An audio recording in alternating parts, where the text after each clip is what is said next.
कल बाबा ने क्या कहा था? कल क्या पढ़ाया था?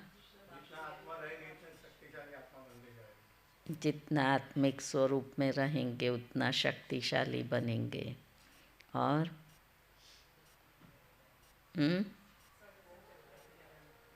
कल बाबा की काफ़ी मुरली चली थी स्वदर्शन चक्र के ऊपर।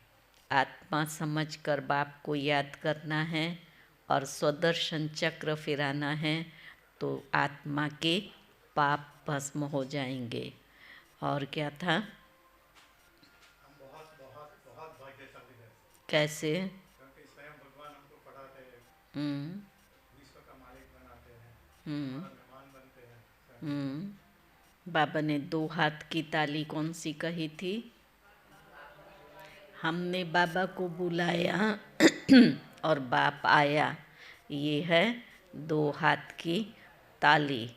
तो ताली तो बज गई, बाबा आ गया। बाबा आया है हम सबको वापस घर ले जाने। तो घर ले जाने से पहले हमें आत्मा को पवित्र सतो प्रधान बनाना है। आज हम अव्यक्त बाप दादा के 27 तारीख के महावाक्य सुनेंगे। इसकी ओरिजिनल डेट है 8/10/2002, जिसमें बाबा विशेष मधुबन निवासी भाई बहनों से बाबा ने मुलाकात की है।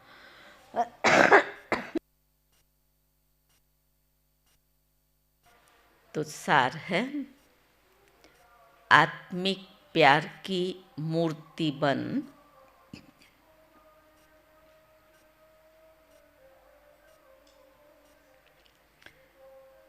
शिक्षा और सहयोग साथ साथ दो।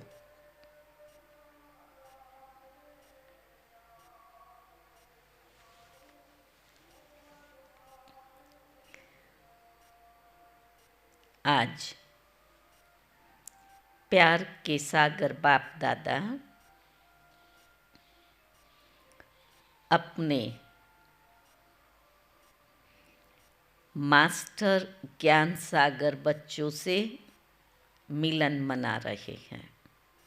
सभा को देखा, बाबा मास्टर ज्ञान सागर, बच्चे मास्टर ज्ञान सागर। ये परमात्मा प्यार बच्चों की पालना का आधार है। लौकिक में भी आप देखो, छोटे बच्चे को जितना प्यार मिलता है उसका उतना ग्रोथ बढ़ता है, पालना उसकी अच्छी मानी जाती है। तो बाबा ने कहा ये परमात्मा प्यार पालना का आधार है। जैसे परमात्मा प्यार ब्राह्मण जीवन का आधार है,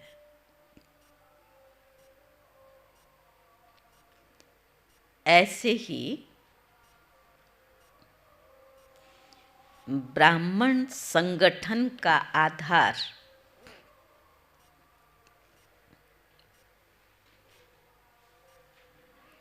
आत्मिक प्यार है।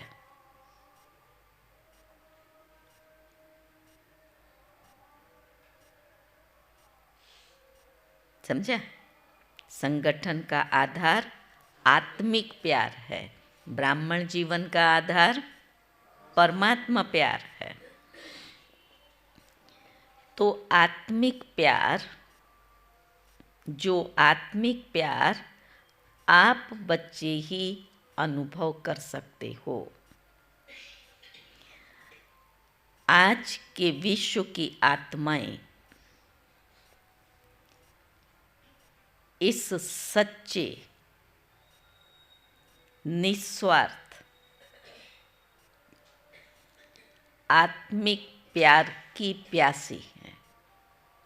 हम इसका अनुभव करते हैं और वो इसकी प्यासी हैं। ऐसा सच्चा प्यार सिवाय आप ब्राह्मण आत्माओं के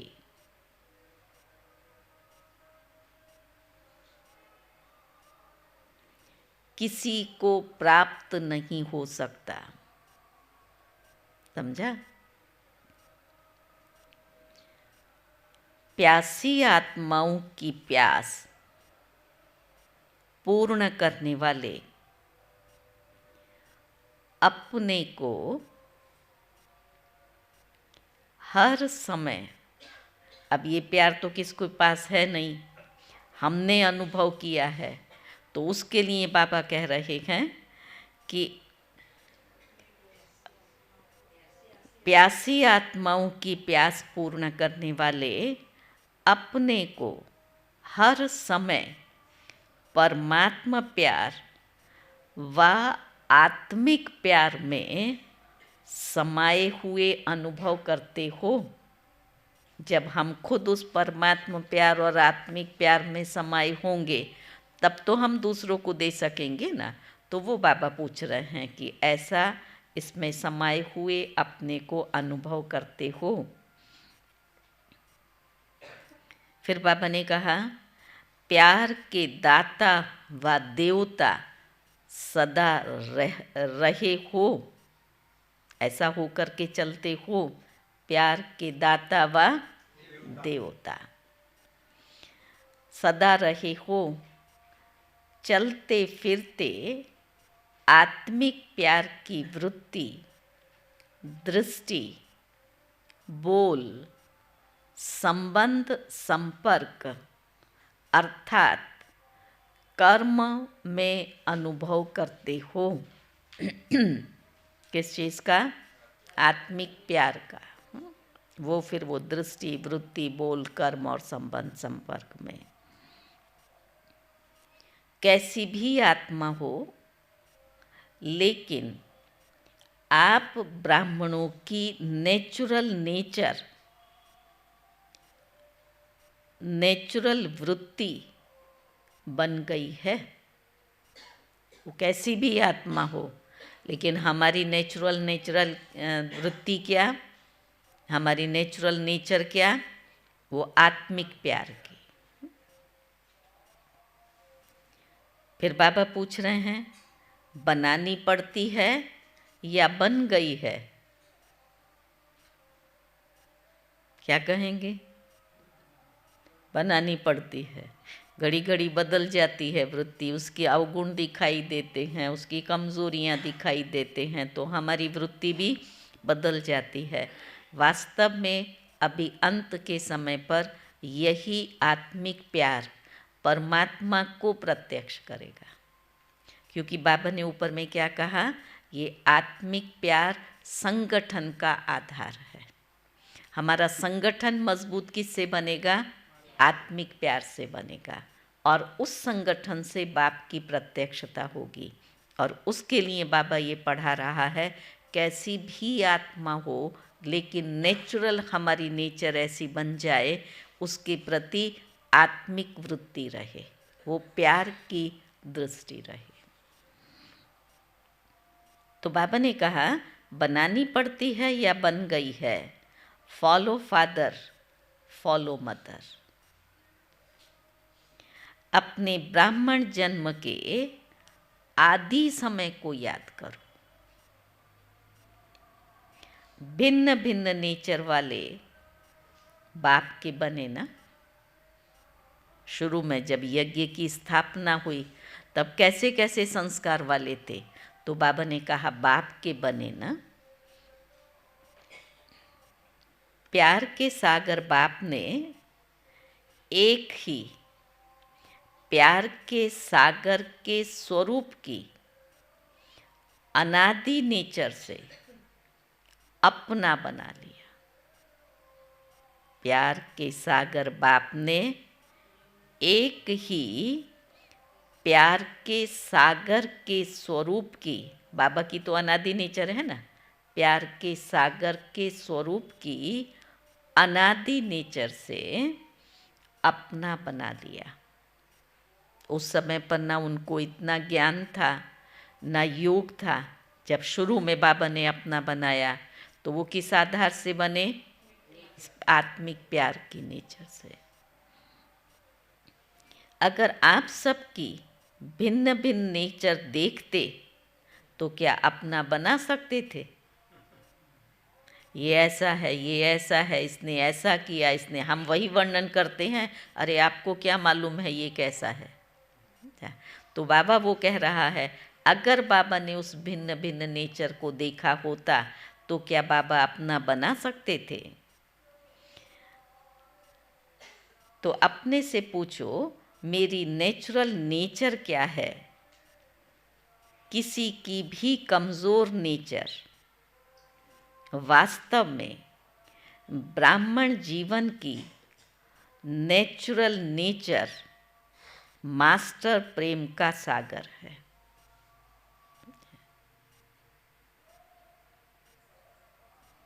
ये हमारी नेचुरल नेचर है।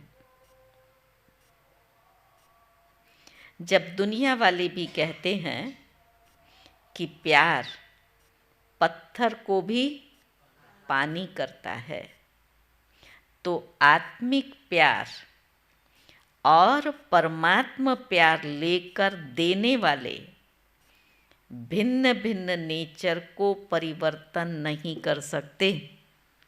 समझा? क्या मिसाल दिया बाबा ने? दुनिया वाले कहते हैं कि प्यार में वो ताकत है जो पत्थर को पानी कर दे, तो हमारे पास तो क्या है? आत्मिक प्यार है, परमात्मा प्यार है। तो क्या हम उसके आधार से जो भिन्न भिन्न नेचर वाले हैं उनको परिवर्तन नहीं कर सकते? कर सकते हैं या नहीं? क्या कहेंगे? पीछे वाले बोलो। कर सकते हैं। जो समझते हैं कर सकते हैं वो हाथ उठाओ। भिन्न भिन्न प्रकार की नेचर वालों को हम आत्मिक प्यार से परिवर्तन कर सकते हैं, वो हाथ उठाओ। हाथ उठाओ।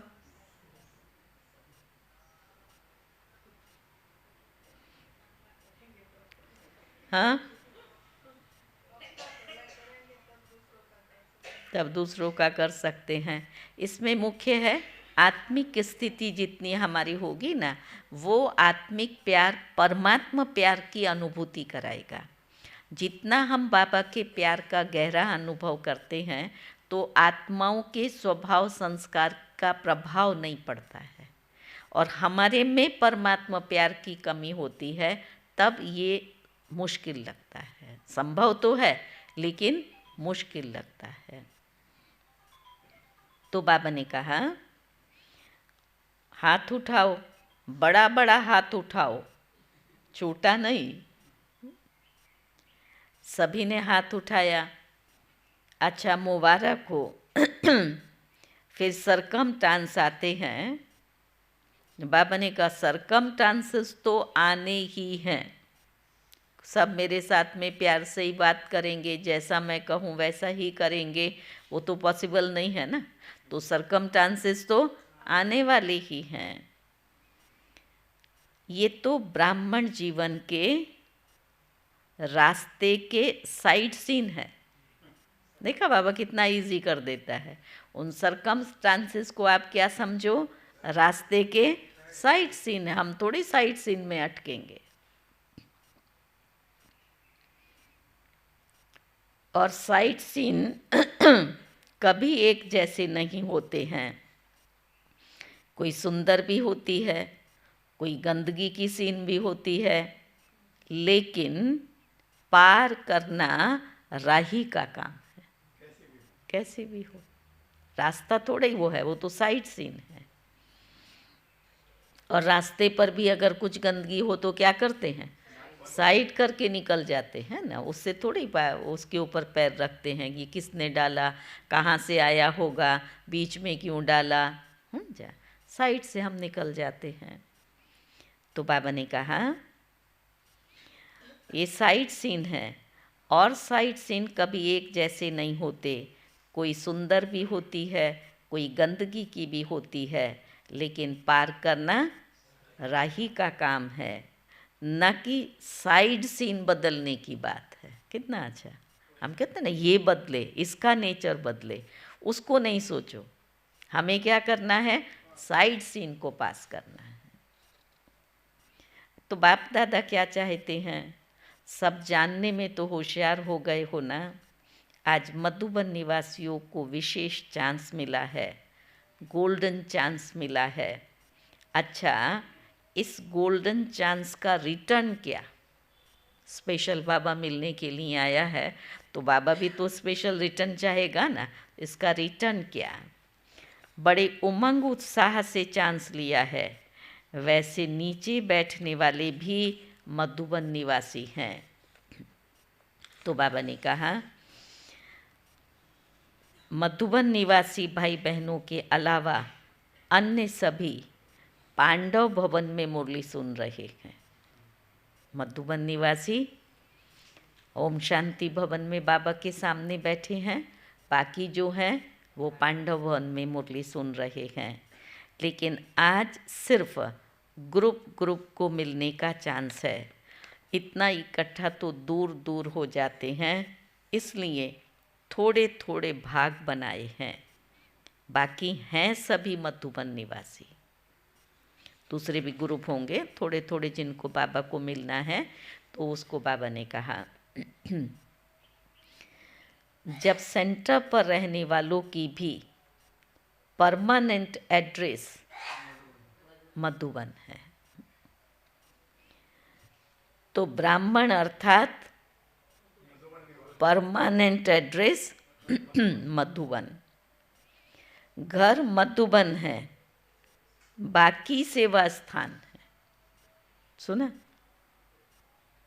हमारा सब, भले हम सेंटर पर रह रहे हैं, लेकिन हम सब का घर कौन सा है? मधुबन, ये सेवा स्थान है।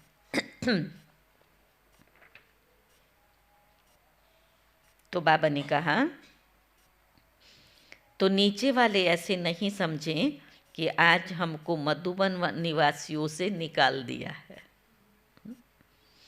नहीं, आप सब मधुबन निवासी हैं। सिर्फ आपके सामने बाप दादा, आपको सामने बाप दादा देखने चाहते हैं, तो छोटे छोटे ग्रुप रख सकते हैं, छोटे छोटे ग्रुप में देख सकते हैं। अभी देखो, पीछे वाले भी इतने स्पष्ट दिखाई नहीं दे रहे हैं। एक एक ग्रुप मिलता था ना शुरू में, तो क्या बाबा ने पालना दी है। एक समझो मैसाना का ग्रुप, उस मैसाना के ग्रुप में पहले बाबा कहता था जो युगल हैं वो मिलेंगे, उसके बाद कुमार मिलेंगे, फिर कुमारियाँ मिलेंगी, फिर अगर अलग माताएं हैं तो माताएं मिलेंगी। एक एक ग्रुप को बाबा ग्रुप में एक एक को टाइम देता था। फिर उसके बाद में जब बड़ा स्वरूप हुआ, तब फिर एक सारे मैसाना ग्रुप को समझो तो एक साथ बाबा मिले। अच्छा, सारा ग्रुप बाबा के सामने स्टेज पर आकर के बैठता था, बाबा महावाक्य उच्चारते थे। फिर और बड़ा परिवार हुआ, तब फिर बाबा ने क्या किया, इस ग्रुप में जो माताएं हैं वो हाथ खड़ा करेंगी, तो बाबा उनके लिए महावाक्य उच्चारते थे। जोन आता था ना, जोन वाइज बाबा ने किया। उसके बाद में और बड़ा ग्रुप हुआ, तब फिर बाबा ने खुद चल कर के बच्चों के पास जा कर के दृष्टि देना शुरू किया। समझा? बाबा सभा में आते थे और बच्चों को दृष्टि देते थे। फिर और बड़ा ग्रुप हुआ तो बाबा ने सकाश देना शुरू किया, और अभी और बड़ा संगठन हो गया तो बाबा अव्यक्त हो कर के सबको पालना और भाषना दे रहा है। तो बाबा ने कहा, पीछे वाले भी स्पष्ट दिखाई नहीं देते हैं, ये नज़दीक वाले स्पष्ट दिखाई देते हैं, लेकिन पीछे वाले फिर दिल से दूर नहीं हैं। भले देखने में नहीं आते हैं, लेकिन दिल से दूर नहीं हैं। नीचे वाले भी दिल से दूर नहीं हैं। तो बाप दादा यही चाहते हैं कि वर्तमान समय प्रमाण लव और लॉ का बैलेंस रखना पड़ता है, लेकिन लॉ और लव का बैलेंस मिल कर के लॉ नहीं लगे, लॉ में भी लव महसूस हो। सुना बैलेंस का अर्थ? दोनों का बैलेंस होने के बाद लॉ नहीं लगे, लॉ में भी लव महसूस हो।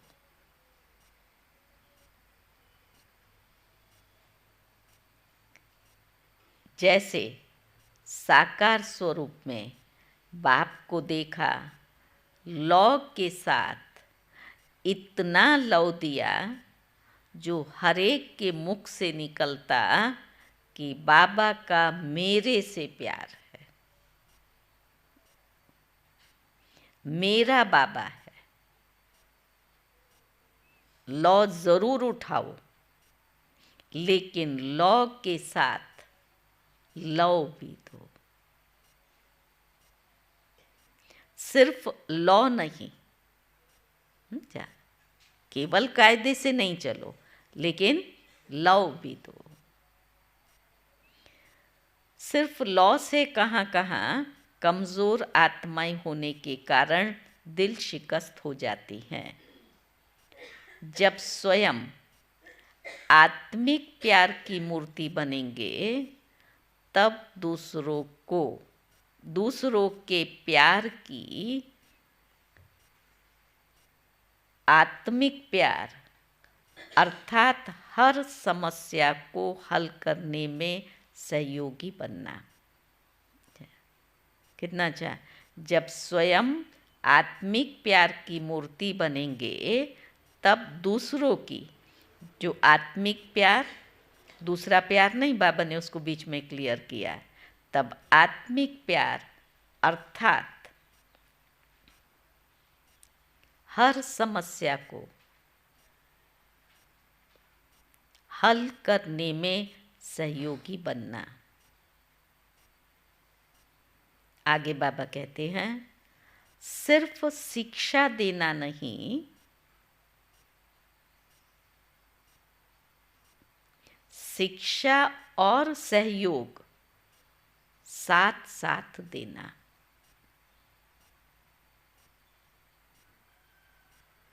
ये है आत्मिक प्यार की मूर्ति बनना।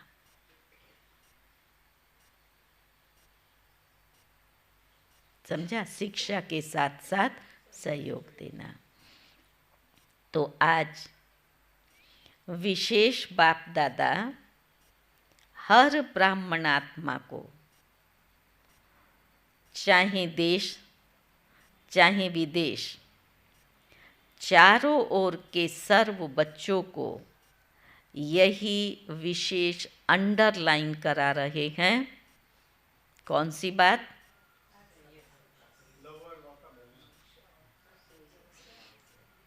हाँ, आत्मिक प्यार की मूर्ति बनो। वो उसके लक्षण आ गए, शिक्षा और सहयोग।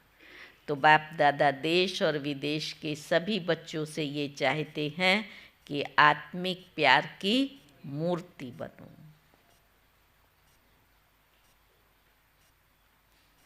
और आत्माओं के आत्मिक प्यार की प्यास बुझाने वाले दाता देवता बनो। ठीक है ना? अच्छा,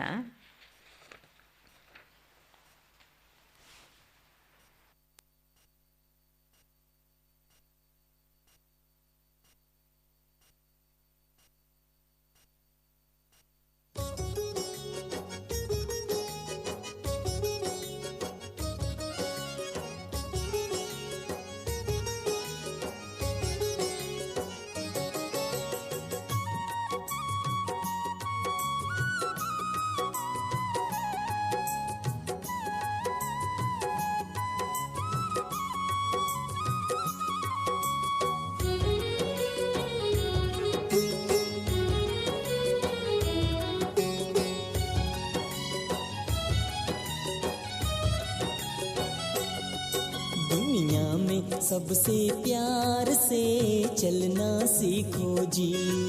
दुनिया में सबसे प्यार से चलना सीखो जी। प्रेम की बोली बोलो,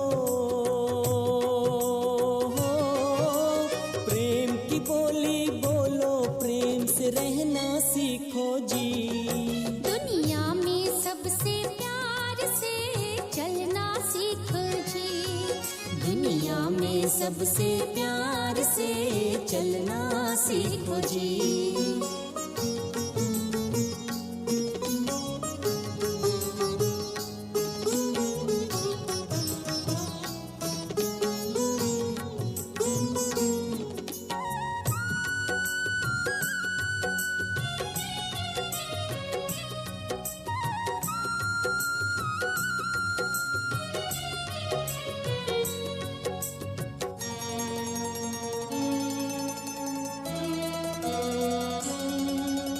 जहाँ जहाँ पर बिछे हो कांटे कलियाँ वहाँ बिछा दो। कांटों को भी कली बना दो, रोतों को हंसा दो। हो जहाँ जहाँ पर बिछे हो कांटे कलियाँ वहाँ बिछा दो। कांटों को भी कली बना दो, रोतों को हंसा दो। गम का प्याला पीकर हो, गम का प्याला पीकर प्यास बुझाना सीखो जी। दुनिया में सबसे प्यार से चलना सीखो जी। दुनिया में सबसे प्यार से चलना सीखो जी।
सबसे प्यार से चलना सीखो जी। दुनिया में सबसे प्यार से चलना सीखो जी।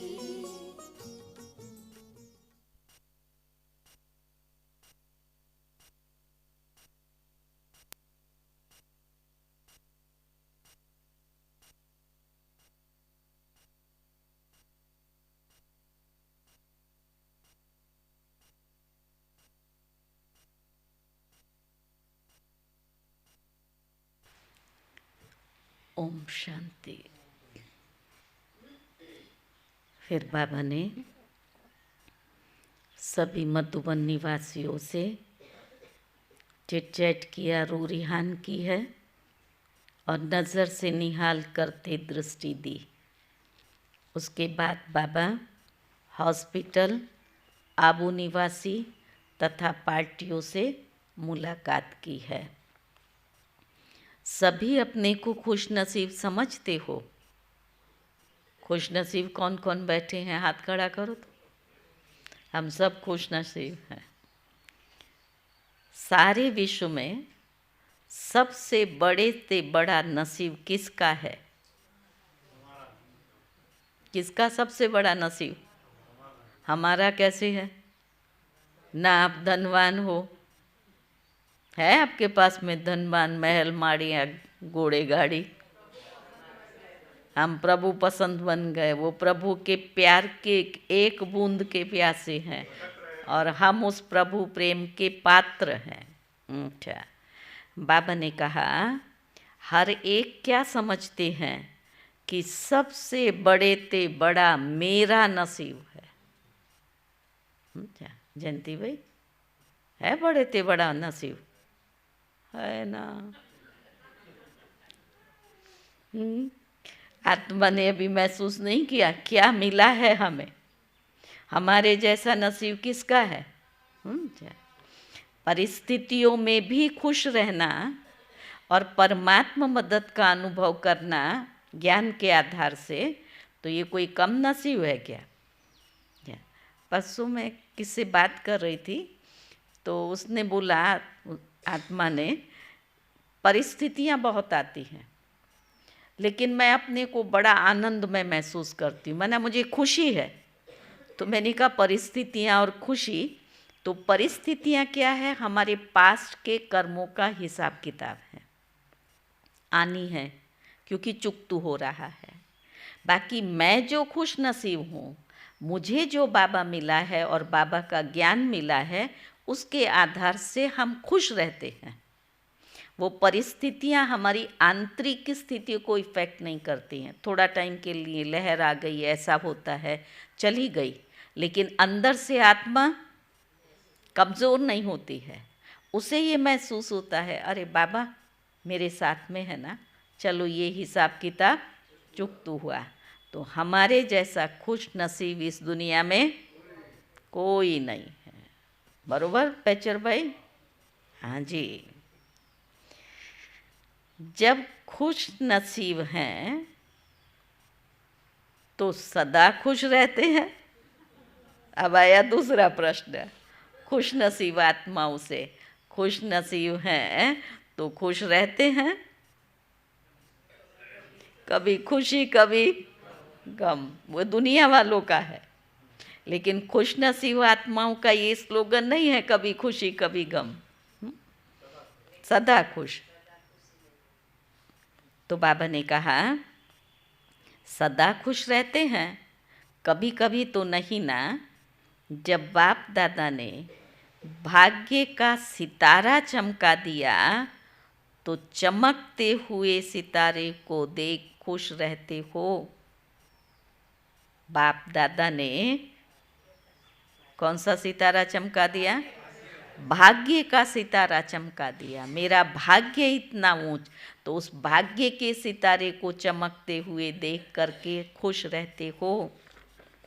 दिल में खुशी कैसी?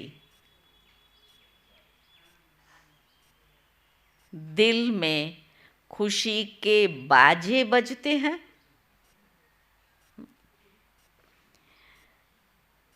कौन सा गीत दिल गाती है? दिल कौन सा गीत गाती है? वाह मेरा श्रेष्ठ भाग्य। ये गीत गाते हो? पूछ रहा है बाबा। वाह मेरा श्रेष्ठ भाग्य, ये गीत गाते हो? कौन कौन गाते हैं वाह मेरा श्रेष्ठ भाग्य? थोड़ा थोड़ा ऐसा ऐसा हाथ क्यों उठाते हो?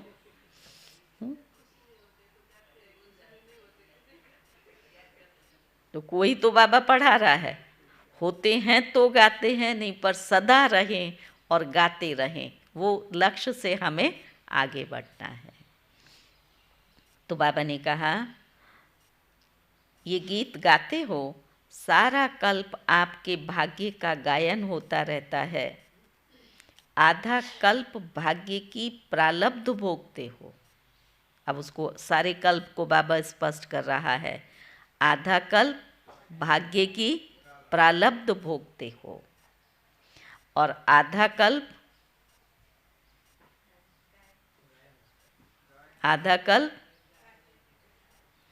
आपके भाग्य का गायन होता है। आप सर्वगुण संपन्न, आप ये हो, आप ये हो, तो वह हमारे भाग्य का गायन हुआ ना। तो आधा कल्प भाग्य की प्रालब्ध और आधा कल्प भाग्य का गायन होता है।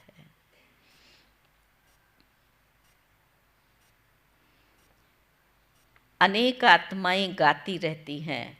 सबसे विशेष बात है कि बाप को सारे विश्व में से कौन पसंद आया। इतनी करोड़ों आत्माओं में से बाबा ने किसको पसंद किया? मुझे पसंद किया। सुना, ये भाग्य है, ये नशा। तो बाबा ने कहा आप पसंद आए हैं ना। वो धनवान और ये वान, उन पर किसी पर भी बाबा ने उसकी नज़र नहीं गई, हमारे पर बाबा की नज़र गई। तो बाबा ने कहा आप पसंद आए ना। कितनी आत्माएं हैं, लेकिन आप ही पसंद। जिसको भगवान ने पसंद कर लिया, उससे ज़्यादा और क्या होगा। सोचो अपने भाग्य को। जिसको भगवान ने पसंद कर लिया, अभी तो आत्माएं उस बात को महसूस करो। ऐसे क्यों आंख बंद करके बैठे हो? तो बाबा कह रहे हैं उससे ज़्यादा क्या होगा। तो सदा बाप के साथ अपना भाग्य भी याद रखो। बाप के साथ अपना भाग्य भी याद रखो। भगवान और भाग्य, कल बाप की याद और स्वदर्शन चक्र, आज भगवान और भाग्य। सारे कल्प में ऐसी कोई आत्मा होगी, कैसी? हाँ, जिसका साथी भगवान बने, और उससे नज़दीक की और गहरी विशेषता, साथी तो बन गया। सारे कल्प में ऐसी कोई आत्मा होगी जिसको भगवान ने पसंद किया, वो भी हो गया। जिसको रोज याद प्यार मिले, प्रभु प्यार मिले। कोई आत्मा सारे कल्प में होगी जिसको रोज याद प्यार मिले और प्रभु प्यार मिले। रोज याद प्यार मिलता है ना। सबसे ज़्यादा लाडले कौन है? आप ही लाडले हो ना। वो लाडले बच्चों, अपने भाग्य को तो देखो। बाबा खुश होता है, वाह मेरे लाडले वाह। तो सदा अपने भाग्य को याद करने से व्यर्थ बातें भाग जाएंगी। भगाना नहीं पड़ेगा। भाग्य को याद करने की प्राप्ति, व्यर्थ बातें भाग जाएंगी, भगाना नहीं पड़ेगा, सहज ही भाग जाएंगी। अभी वर्तमान समय के प्रमाण संगम युग के समय का महत्व समझकर हर सेकंड अपनी प्रारब्ध श्रेष्ठ बनाते हो। वो पॉइंट पूरी हुई है, दूसरी शुरू हुई। एक सेकंड भी व्यर्थ ना जाए, क्योंकि एक एक सेकंड का बहुत महत्व है। सेकंड नहीं जाता, लेकिन बहुत समय जाता है, और ये समय फिर मिलना नहीं है।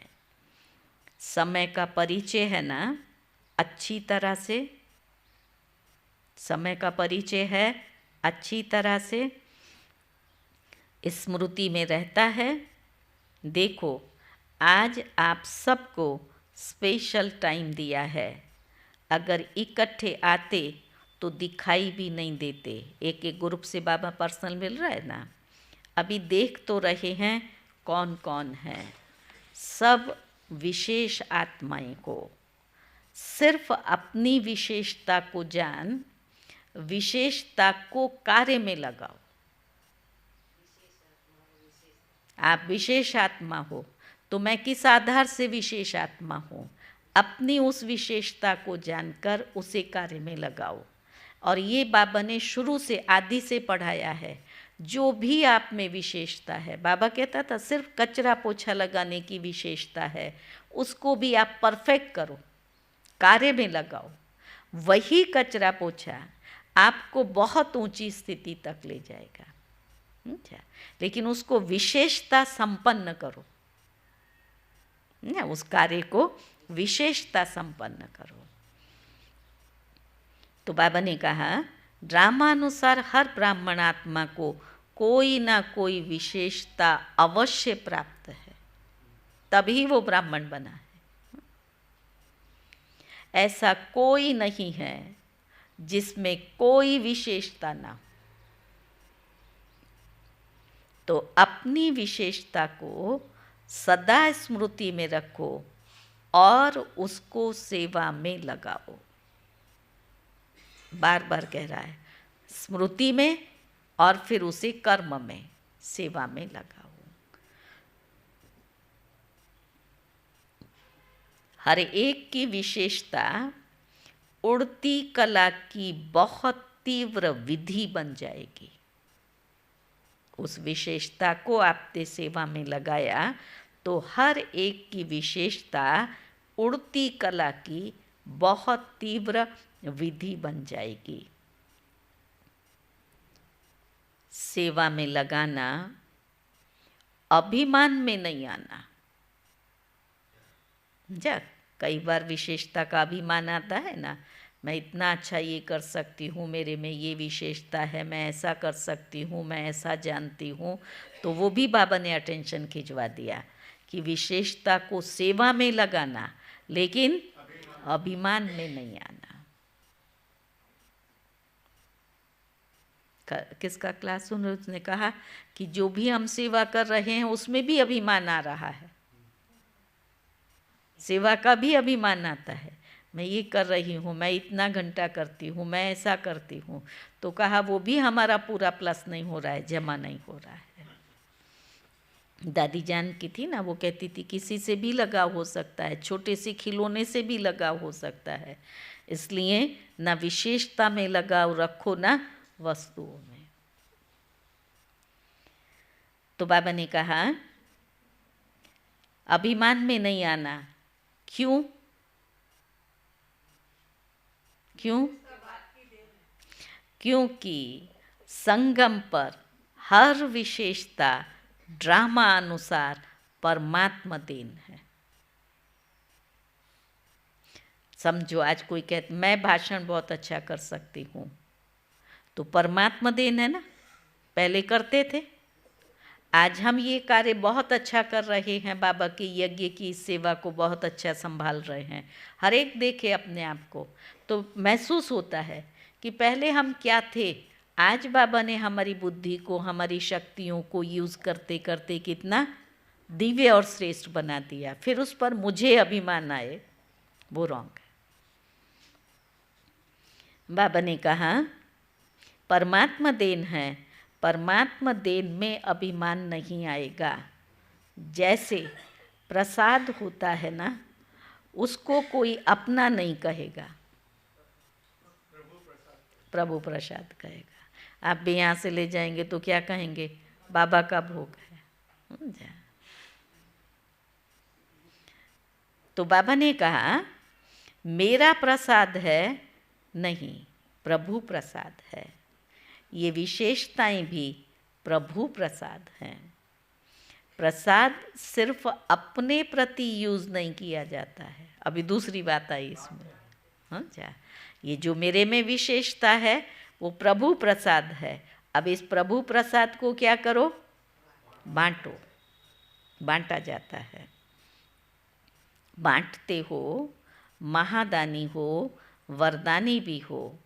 पांडव भी वरदानी महादानी हैं, शक्तियाँ भी महादानी हैं। कभी भी स्थूल सेवा हम करते हैं, उसको ऐसा नहीं समझो कि ये हम कोई सेवा नहीं कर रहे हैं। हमारी बड़ी दीदी थी, वो हमेशा ये पाठ पक्का कराती थी, जो कर्मणा सेवा में पास हुआ वो मनसा और वाचा तक पास होगा। अगर उसमें ही अभिमान है, क्योंकि फर्स्ट स्टेप है मनसा वाचा कर्मणा, चढ़ते कहाँ से हैं, कर्मणा से। उसी में अभिमान आ गया, उसमें फेल हो गया तो मनसा और वाचा सेवा में सफल नहीं होगा। जो भी हमारे में शक्तियाँ हैं हम बाबा के कार्य में यूज़ कर रहे हैं। सचमुच दिल से सबको थैंक्स है, जो भी क्लास के सभी भाई बहनें हैं, इतना प्यार से बाबा के यज्ञ की सेवा संभाल करना सहज बात थोड़ी है। घड़ी घड़ी माताओं से भाइयों से सेवा लेना तो लेना नहीं है, हम अपने बाबा के यज्ञ की सेवा कर रहे हैं। रात को भी 11:30 बजे तक सब यहाँ सफाई कर रहे थे। कितना बड़ा ग्रुप था। तब ये बाबा का यज्ञ चल रहा है ना। तो बाबा भी उन आत्माओं को दिल से दुआएं भी देता है, वरदान भी देता है और थैंक्स भी देता है। तो बाबा ने कहा प्रसाद बांटा जाता है, बांटते हो ना। 1-2 घंटे की महादानी नहीं, खुला भंडार। इसलिए बाप को कहते हैं भोला भंडारी। खुला भंडार है ना। आत्माओं को अंजलि देते जाओ। कितनी बड़ी लाइन है भिखारियों की, दिखाई देती है? कितनी लंबी लाइन है भिखारियों की। बाबा कहता है उनको अंजलि देते जाओ।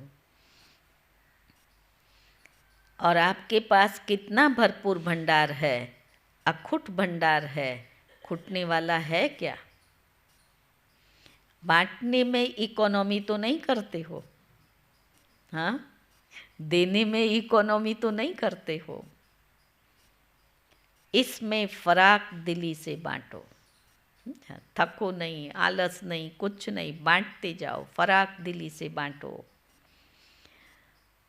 तो बाबा ने कहा व्यर्थ गमाने में इकोनॉमी करो और बांटने में खुली दिल से बांटो।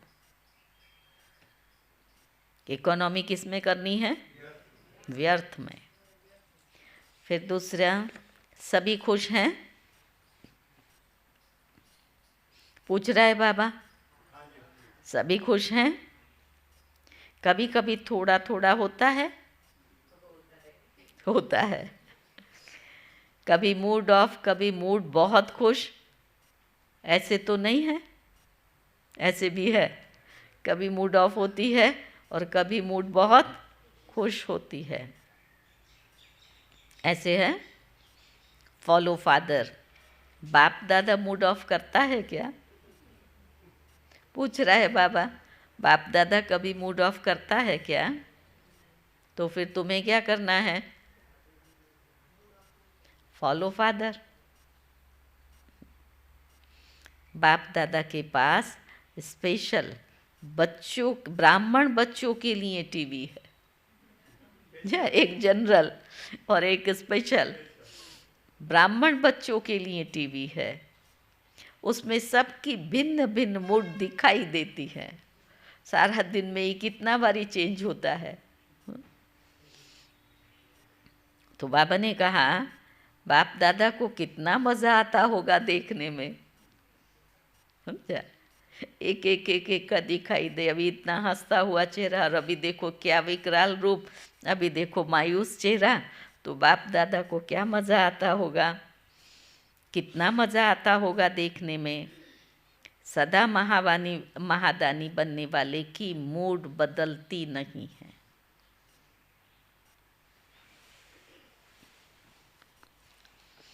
बाबा ने कहा दाता है ना, देते जाओ। देवता बनने वाले माना देने वाले। हम देवता बनने वाले हैं, माना देने वाले।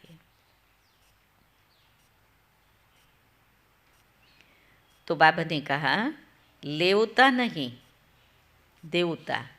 दीपावली पर वो सारा किचड़ा निकाल रहे हैं, सफाई कर रहे हैं, तो ये सब क्या है? एक कोना भी बाकी नहीं रखते। यहाँ भी झाड़ू लगाओ, यहाँ से भी जाला उतारो, इधर से भी निकालो। तो बाबा भी आज क्या कर रहा है? ये अंदर की सफाई कर रहा है ना, इसको भी साथ साथ साफ करते जाओ। तो आज संकल्प करेंगे कि घड़ी घड़ी मूड चेंज नहीं करेंगे। ये क्यों ऐसा करता है, ये नहीं। हमें क्या करना है? आत्मिक प्यार की मूर्ति बनना। बाबा ने कहा कितना बार देवता बने हो?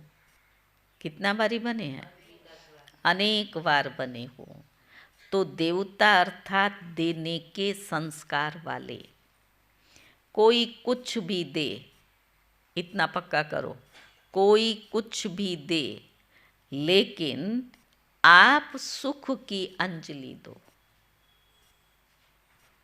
वो जो भी दे, आप सुख की अंजलि दो, शांति की अंजलि, प्रेम की अंजलि दो।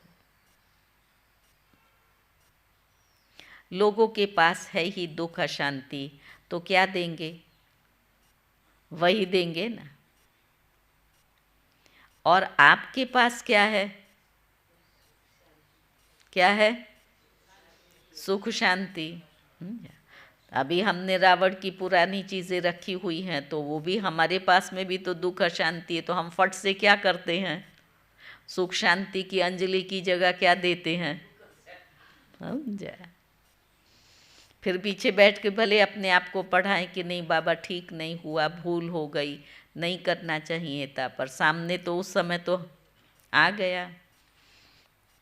तो बाबा ने कहा, अच्छा मिलन मनाया, ऐसे तो नहीं समझते, हम तो पीछे आए हैं, स्पेशल आए हो, नज़दीक तो मधुबन के रह रहे हो, मधुबन का घेराव तो अच्छा किया है, हॉस्पिटल वाले भी अच्छी सेवा कर रहे हैं, शांतिवन के भी बहुत हैं, पार्टी वाले सिकी लदे हैं, थोड़े हैं इसलिए सिकी लदे हैं।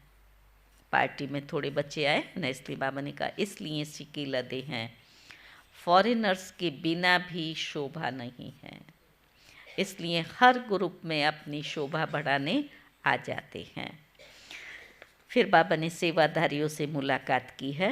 सभी सेवा के निमित्त अपना भाग्य बनाने वाले हो, क्योंकि इस यज्ञ सेवा का बहुत बड़ा पुण्य है।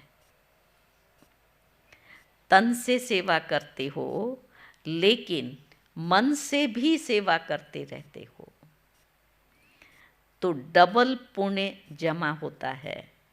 मनसा सेवा और तन की सेवा। जब तन से भले यहाँ कचरा पोछा निकाल रहे हैं, सफाई कर रहे हैं, मन में क्या रहता है? बाबा के यज्ञ की कर रहे हैं, तो तन और मन की डबल सेवा हुई ना। तो बाबा ने कहा जो भी आते हैं सेवाधारियों की सेवा से वायुमंडल में देख करके अपना लाभ लेकर जाते हैं। तो जितने भी आते हैं सेवा के समय, उतनी आत्माओं का पुण्य या दुआएं जमा हो जाती हैं। ऐसे सेवा करते हो, तन से भी और मन से भी। डबल सेवाधारी हो या सिंगल सेवाधारी हो?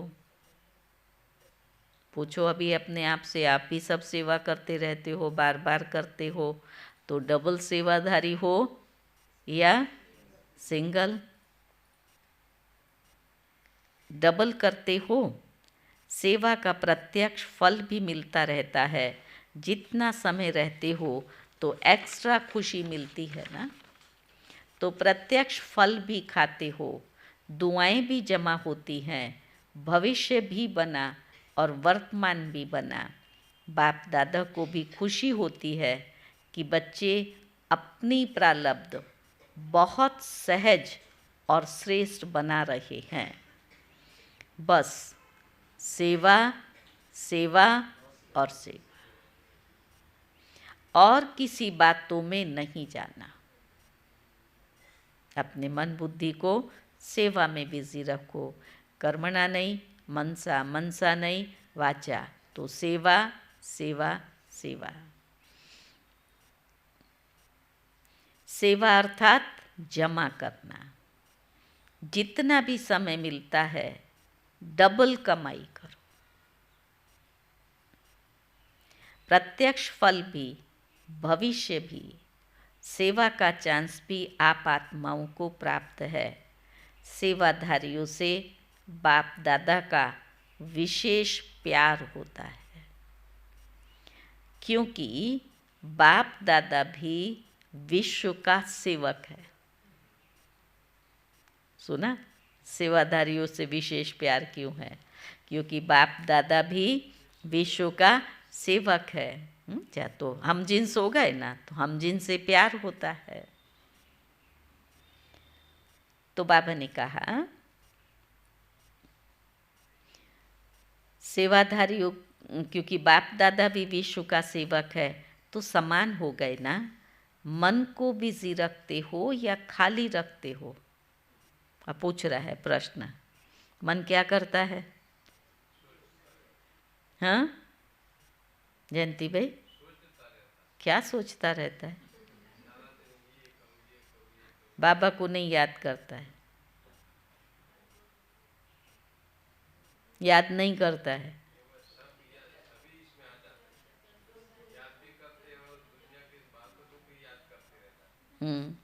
और बाबा ने क्या कहा कि जब ये करेंगे परमात्मा प्यार और आत्मिक प्यार होगा तो ये दुनियावी बातें तो भाग जाएंगी, व्यर्थ की बातें भगानी नहीं पड़ेंगी।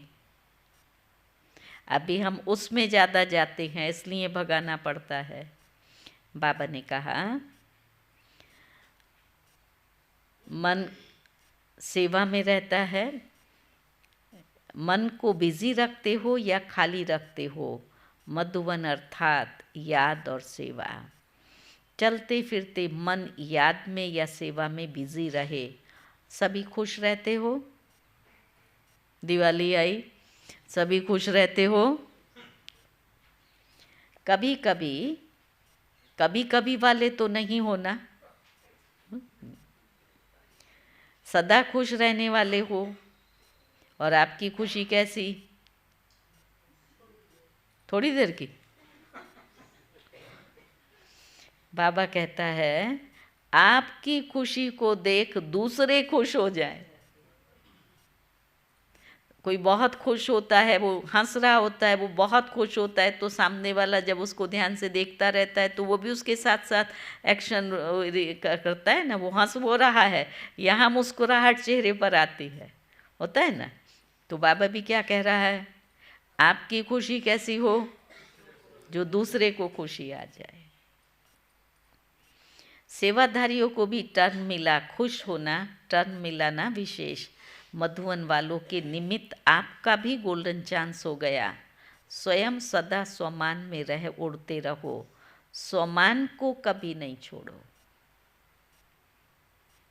चाहे झाड़ू लगा रहे हो, लेकिन स्वमान क्या है? विश्व की सर्व आत्माओं में श्रेष्ठ आत्मा हूँ। भले झाड़ू लगा रहे हो, अंदर में स्वमान क्या है? विश्व की श्रेष्ठ आत्माओं में, विश्व की सर्व आत्माओं में श्रेष्ठ आत्मा हूँ। तो अपना रूहानी स्वमान कोई भी काम करते भूलना नहीं है। ये रूहानी स्वमान हमेशा याद रखो। विश्व की सर्व आत्माओं में से मैं श्रेष्ठ आत्मा हूँ। नशा रहता है ना, रूहानी नशा, हम किसके बन गए, भाग्य याद रहता है ना, भूलते तो नहीं हो। जितना भी समय सेवा के लिए मिलता है उतना समय एक एक सेकंड सफल करो, व्यर्थ नहीं जाए, साधारण नहीं जाए। कहाँ ले गया बाबा? सेकंड पर। एक एक सेकंड सफल करो। तो बाबा ने कहा रूहानी नशे में, रूहानी प्राप्तियों में समय जाए, ऐसा लक्ष्य रखते हो ना। अच्छा, ओम शांति। अच्छा, मीठे मीठे सिकी लदे बच्चों प्रति माता पिता बाप दादा का याद प्यार और गुड मॉर्निंग। रूहानी बाप की रूहानी बच्चों को नमस्ते। हम रूहानी बच्चों की रूहानी बाप को नमस्ते नमस्ते। आज का वरदान है स्नेह की उड़ान द्वारा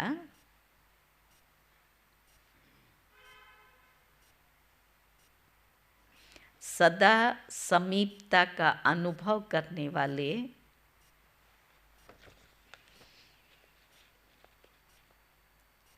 स्नेही मूर्त भव।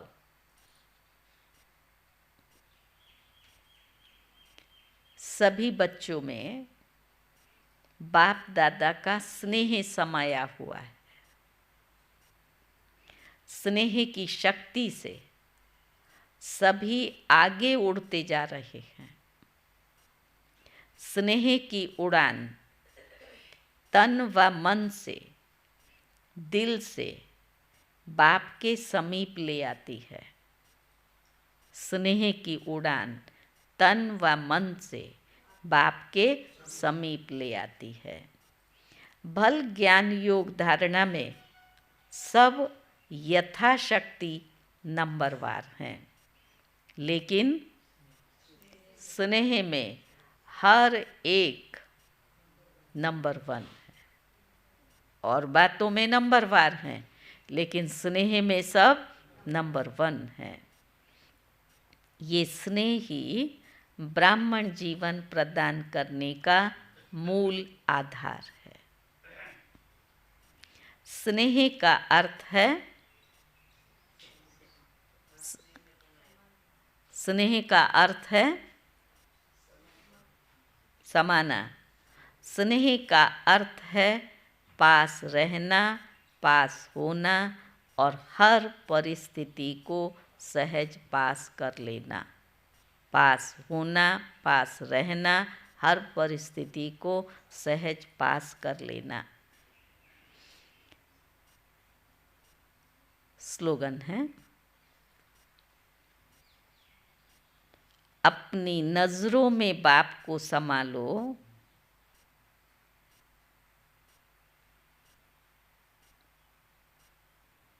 तो माया की नजर से बच जाएंगे।